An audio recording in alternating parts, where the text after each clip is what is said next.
Hello, this is Ron Ake. I'm the host of Second Chances on Life podcast, and today's episode is going to be taking off the mask and leading by example. Now, we want to start every podcast by thanking some people that I need to thank, and we're going to do that right now. I want to thank my Lord and Savior Jesus Christ. I want to thank my wife and son. I want to thank Landmark Church and Pastor Justin Blankenship. I want to thank Rob's Ranch, all its staff and clients. Now, I want to thank Seth Wadley himself. Thank you, Seth, for everything you've done to help me.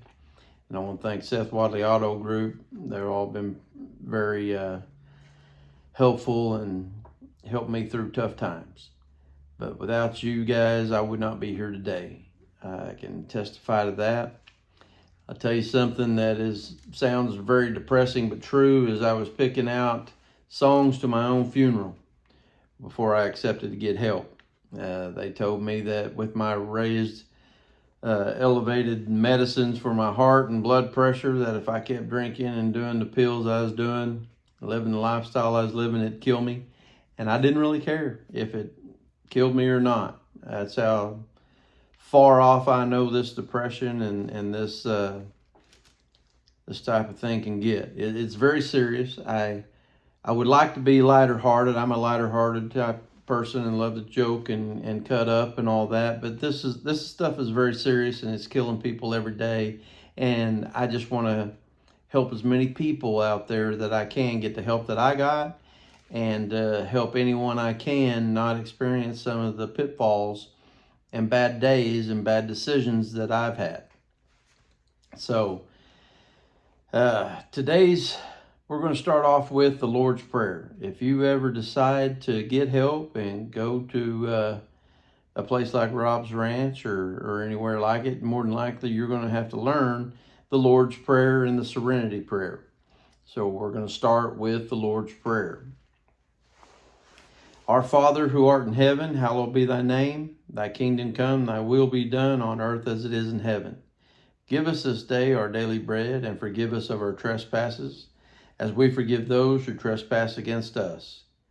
And lead us not into temptation, but deliver us from evil. For thine is the kingdom, and the power, and the glory forever and ever. Amen. That is the Lord's Prayer, and you will learn it if you go to treatment. So, back on subject, taking off the mask and leading by example. I never really heard it broke down to me quite like it was until I went to Rob's Ranch. And I'm here to tell you guys, it's a male facility in Purcell, Oklahoma, the one I went to anyways. And you cannot buy outside of there this type of quality of counseling and treatment and just overall atmosphere. It would cost you a fortune, for one, to try to pay for this degree and level of counseling and help and support. But taking off the mask, so if you've never been to drug and alcohol treatment or rehab, I'm explain how things kind of work and how it breaks down. I'm sorry, I have to adjust. I've had back surgery and shoulder surgeries, and sitting still is just impossible for me. So when you first get there, if you're anything like me, I was a runaway freight train, angry at the world and just ticked off at everything, disgusted. I couldn't look at myself in the mirror. That's legitimately real. I didn't turn on the light half the time to brush my teeth or to shave because I didn't like what I saw in the mirror, and I thought the rest of the world saw the same disgusting excuse for a man that I saw. But come to find out, when I did accept to get help that day, I blew a lot of people's minds. I think the only ones that really truly knew that I was eat up like I was God himself and my wife and son, because it caught everybody off guard at work. It was at work when the day I finally crashed and asked for help. And almost everybody told me that, man, I didn't realize that you had that kind of problem. And I was a highly functioning alcoholic, and I hid it well from the world. And just like Jelly Roll's song about not being okay and learn to hide it well, I was there, man. And and I believe there's some lyrics in there that says it's okay not to be okay, and it is, but it can be dangerous, and that's why I do these podcasts. Is I want to help everybody avoid some of the pitfalls and bad days and bad decisions that I made and had.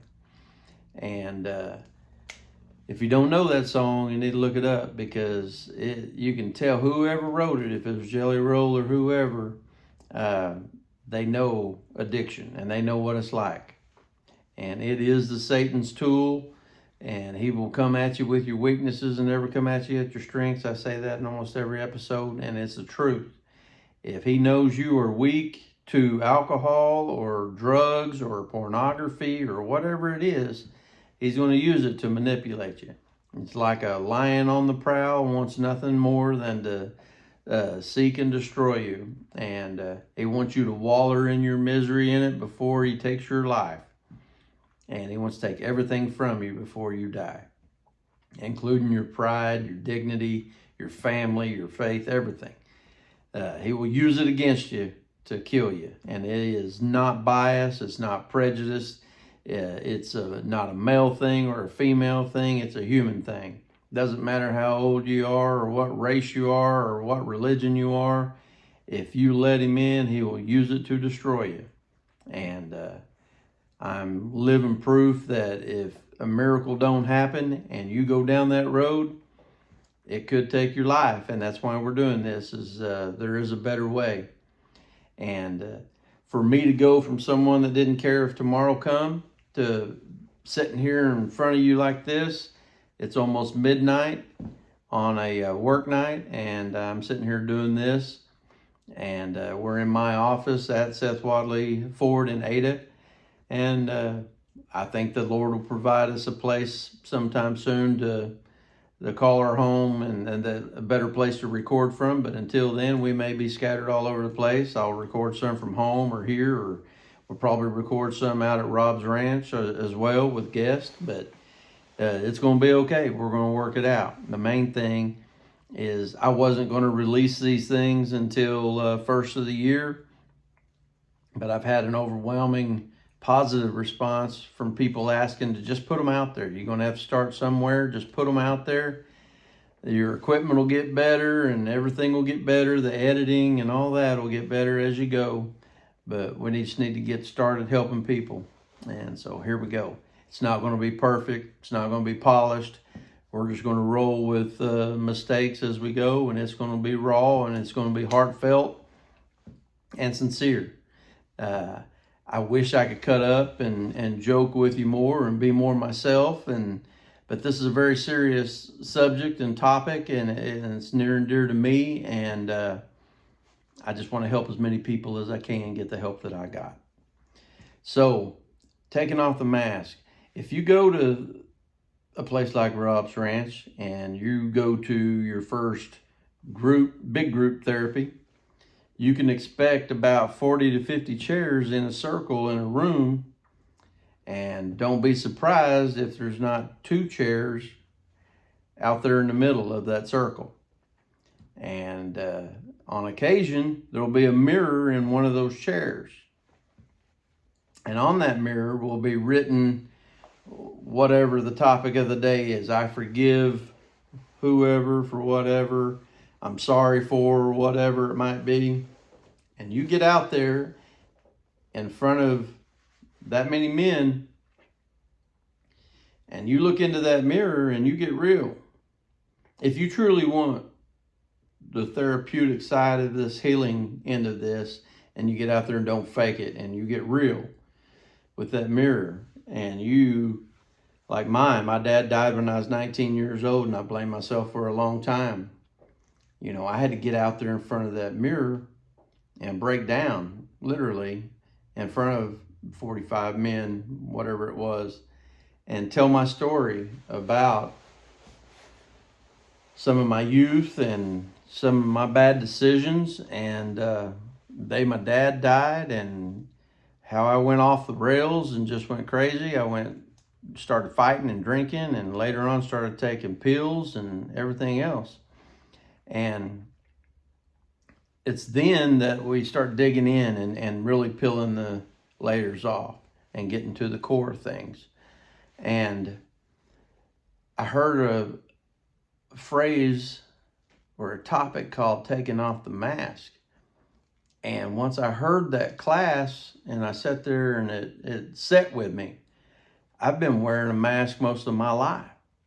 I'm the oldest of two brothers, and we were taught to fight and wrestle and box and take care of each other. And I was the oldest, and I just kind of took on a role to be a protector if they needed help, or if, someone was to jump on them or something, then they're probably going to get a chance to mess with all three of us. So, and I just, that took on a natural persona or character for me, and it spread throughout town and all that. And then, eventually, after years of, all of us fighting and raising Cain and being rowdy, I mean, it spreads throughout town, and they know that, you're probably bad news when you show up.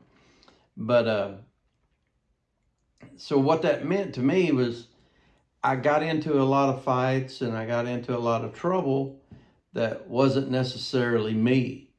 I might have been taking on some of the reputation that had been developed from those earlier years and some of the crazier times and all that. And then at one point, if I can explain this right, at some point, part of me starts liking the side of me that is the reputation side. And then the other side of me knows that this isn't really what I want to be or who I want to be thought of or looked at like or anything. But then those two worlds clash a lot, and it seems like when you're young and vulnerable and moldable like that you end up tending to go the wrong way and start going toward the reputation and the party side and the rowdy and fighting side, and then the more and more it happens, the more and more you become your reputation instead of really becoming you and what's in here. I hope that makes sense. I know some of you know exactly what I'm talking about. So that would mean going out on the weekends and getting in fights and partying and running around being stupid and wild, and knowing darn good and well that it's really not who I want to be. It's not what I want to be remembered for. It's not how I was necessarily raised or who I want to be. But it got attention, and sometimes you feed on that attention in a negative way, and you become pretty much a monster, like I did. I say that become a monster is because you're becoming something that you really don't want to be. And I don't know how to describe that any other way. And so when I get to Rob's Ranch and they start talking about taking off the mask, I realize that I've been wearing a mask my whole life. And most men do. And the more I get into this recovery into things and talking to people, there's a lot of women that do too. But, I can relate on the male side of it and the ego and the fighting and all that more than I can on the female side, but it's real on both sides. And until you can get real with the man in the mirror and look through them pupils and look, the windows or the eyes are the window to the soul, and you look through them pupils and you get real with what's inside, and you want to bring out what's real inside and become a better product of yourself. You're ready to do away with all that old negativity and all that old bad stuff. You're ready to put it aside, and realize that you've let your addiction take over and run things long enough. And You're going to hit your bottom, and you're going to find a day and you're going to say, this is it, no more. I'm taking back my life and I'm taking control. Well, you might not realize that as many people are looking at you as they do. And when I say taking off the mask and leading by example, I didn't realize how many people would later on compliment me and really be surprised and impressed by me turning over a new leaf like I did. I am a poster child and a Boy Scout of my prior self. I've left the anger at Rob's Ranch with their therapy and their help. I healed my wounds. I just, the weight of the world was lifted off of my shoulders there when I was taught some coping mechanisms and how to handle life in general. And I hope you can too. And so I kind of got off track there, but in that circle, when you're sitting out there and you're breaking down and you're telling that mirror the true you, and you're apologizing for being the old you, and your counselor, one of them will bring out in one of the therapy sessions and put a mask over a dummy head, or he'll even sit down and put it on, and he'll sit there face to face with you, and he'll be your addiction, and he'll give you the opportunity to look into your addiction and say what you need to say to it. And it's pretty powerful stuff. You're sitting here and you're under the gun, you're under pressure, and you got people around you, but you know that you've been wearing a mask for most of your life, and it's time to pull that mask off and talk with what's real underneath. It's a pretty good learning experience. But then later on, you learn to do the same thing with just yourself and you in the mirror, and just be honest. I think those of us that have addiction problems have learned to focus on our chin or something other than look into the eyes, because you try to avoid that. And you don't want to get real. And you don't want to drop your habits and all that until you hit rock bottom. And I believe the Lord lets us hit rock bottom. I say it almost in every episode. I truly believe He allows us to make our own bad decisions and to hit rock bottom. So we're forced to push ourselves up to our knees and look to Him for help. And I believe 100% that we need to get broke and be broken to be fixed. I believe that 100%. If not, you've been like me, you on a winning streak, making good money and thinking you got the tiger by the tail, and had a counselor and the pastor out there tell me, if you was still back making all that money and doing your drugs and your drinking and all that, you probably wouldn't be listening to the Lord right now. You'd think you had the world and the tiger by the tail, and you'd still be going down that spiral or that toilet. And that's 100% true. We need to learn to thank the Lord for the good times and the bad, the happy and the sad. And we have to realize that when times are bad, I'm going through a valley period right now where this has been the worst financial year of my life. Actually, the worst 3 years of my life, with 2 shoulder surgeries and drug and alcohol rehab, all in a miss about 3 years, plus all the physical therapy that comes with it and the pain and the doctor bills and all that. It's been a tough time. So I'm kind of in a valley area myself, but I know, and my wife helped me realize, and too, that you're going to have to practice what you preach, Ron. You tell people that you got to acknowledge the valley and appreciate the valley and the low times and the tough times.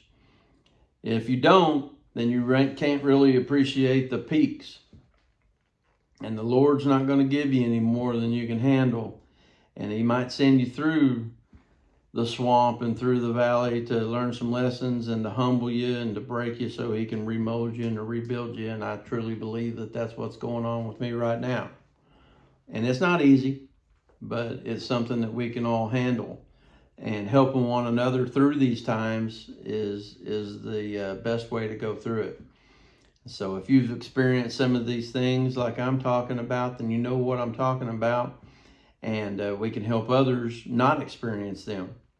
And if you don't know what I'm talking about, then I hope you never do. But when you start feeling that pressure coming on, and you're trying to be something that you're not or you don't want to be, it could be at work, it could be on sports, it could be at home, whatever. If you feel like you're faking and fronting it to get through, or you're pretending to be something that you're not or that you don't really want to be, then you know exactly what it means to take off that mask.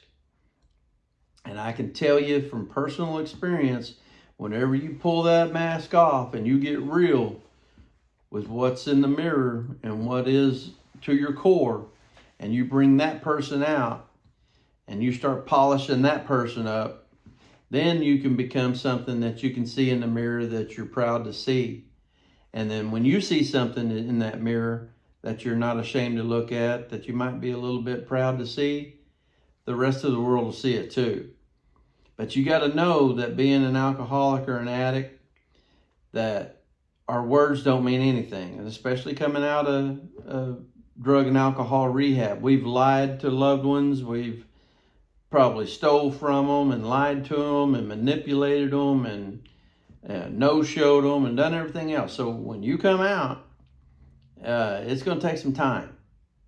I've said before that we didn't tear down the walls of Jericho overnight, and they're not going to be fixed overnight. So it's one day at a time, one step in front of the other, making the next right decision, asking the Lord for guidance and direction and help the whole way, giving Him all the glory for all the good and the bad, the happy and the sad. And I just believe that. And just like I've said in many episodes, one of the best practices I've picked up, you can put your shoes under your bed, make your bed every day. If you can't do anything else right, at least you've made your bed. When you're on your knees, after you made your bed, getting your shoes out from underneath it, you're already on your knees. You might as well thank the Lord for the day, ask Him to help keep you sober for that day, and you might as well get to the Lord before the world gets to you. That's some of the best advice I can give anyone, and it was given to me by Joe Pello. So, when you do have the courage to finally peel that mask off and become a better version of you, and I believe that you deserve it to yourself to become a better version of you and your loved ones, your family, your friends, your co-workers, and even strangers. If we can put the best product of ourselves out there that we have to offer, it makes the world so much easier and so much better and enjoyable to go through in a day. And bad things are going to happen. We can't help those. But as long as we learn how to cope with them when they do, and not have to fly off and go drink and drug and do all that, and we can cope, we can sit there and breathe, we can look at our feet. The Lord has us where we're at for a reason, where our feet are.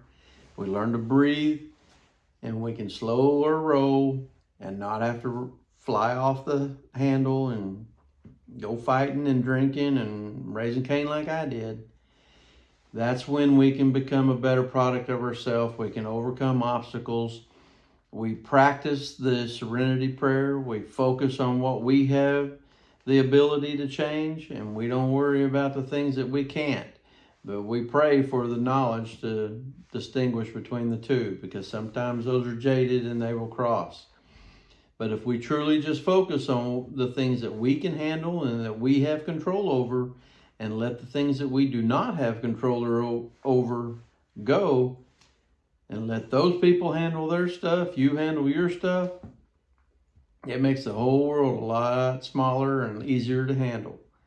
Because before, we're just getting worried and shook up and bent out of shape over everybody and everything else. So, when you can do that, you will not realize how many people are watching you that you had no idea that is watching you. And even though you might be like me, from an early age, I was kind of pushed out there and told that, you need to be a leader. Well, I didn't want to be a leader. I knew that I had bad habits and bad attitude, and who's going to want to follow me? I don't want people following me or watching me or looking up to me or any of that. I just want to be me. I want to be left alone, and I want to play sports. I want to be competitive. I want to do the best I can, but they'd want me to get out there and talk at pep rallies and stuff like that. That's not me, man. I don't want none of that. I'll try to lead by example on the field and just be the best, I can be. But when you can step into that role and you do acknowledge the fact that people are watching you and you are going to be an example to others, and you can embrace that and use it in the right light and use it as especially if you're putting the Lord first and having Him direct you and guide you down this path, it is unreal the blessings that'll come with it, and leading by example. And then you start seeing other people take that same step and have that faith and become that type of leader too. And it is, I tell people, I've had a lot of booze and a lot of pills in my system, and nothing has made me feel as good as helping people and helping people get the help that I've got and not make the mistakes that I made. I mean, there's nothing that makes me feel any better than that. But whenever you see other people learning from you, and they're stepping out of their old ways and they're polishing themselves up to put a better product out of themselves, just like you did, and then they tell you, like, it really meant a lot when I saw you pray before you eat, or help somebody with something, or you see someone having a bad day and you consult with them, or just ask them if they need to talk or anything like that. It doesn't take big things. I mean, it's little things that make the big difference. And I'm going to try to start tapering down to an end here. But for now, we're going to be doing this podcast right here or at my house or wherever we can until we get a home that we can call our own, that we can work from and broadcast from. And I'm just going to put the best product out that I can, like we've talked about here tonight. And it's not perfect, it's not polished, and it probably never will be. I just want to put a raw product out there and shoot from the heart and be sincere with you. And I hope that you can take something from this that's positive. I hope that you like it and share it with someone else. If you like what you hear and what we're trying to do here, and you can support us and help us, we're going to try to help as many people as we can get the help that we got or that I got. And if I can help sponsor somebody go to Rob's Ranch or Hope Center or whatever, then that's what I want to do. Hopefully one of these days we can pick up traction and get enough sponsorship and donors to possibly do sober living houses. And I think that'd be great to be able to help as many people as I can in that aspect also. I just spent the whole first part of my life for myself and selfish. And I believe the only reason I'm still alive today is to do this, what I'm doing right here, and try to help other people stay off the mistakes and making the same decisions and mistakes that I made. I believe that I'd be dead if the Lord didn't have something else better planned for me. So I've done all that, and I'm going to spend the rest of my days and every breath I've got hopefully helping people with addiction problems pull themselves out of the abyss and realize that there is a life out here worth living. And I'm going to just try to help do that. And I just think it'll make a better world out there, at least in my little circle, in my little world of it. They say you can't eat an elephant in one bite, but you sure can with a bunch of bites. And we can't change the world, but we can sure make a difference one person at a time. And I'm going to end with that. I wish you all well. Please send this to somebody that you know that might have an addiction problem. If it's you, please seek the help that you need. It takes a lot bigger man to admit there is a problem and to seek help than it does to sit there and wallow in your misery and let it kill you. You deserve better. You deserve a better life. Your family deserves a better you and a better life. And I just hope that you take the steps necessary to first acknowledge there's a problem, then be able to look in the mirror and realize there lies the problem, and not blame other people for it. We have to man up and own our own mistakes. We didn't get a funnel pushed down our throat and pills and booze forced down them. I made those decisions and mistakes myself. But I, like most addicts, blamed everybody else in this world for them and not myself. But once I owned them, that's when the healing began. And I know it for a fact that you cannot love and forgive anyone until you can love and forgive yourself. So please take those first steps. It's hard, but it takes a lot bigger person, like I said, and you're never going to be a coward, never be embarrassed for admitting there's a problem and asking for help. You can always try to contact me. We're going to have links up on, once we get our website up, we'll have calendar up there. I'll be doing some sobriety coaching, and you can block out 30-minute intervals with me or up to hour blocks with me, and I'm going to help keep you motivated and held accountable and keep you positive, just like a good coach, any good coach would. You know, I've had some good ones that help keep me motivated and help me hone my skills and just stay on top of my game.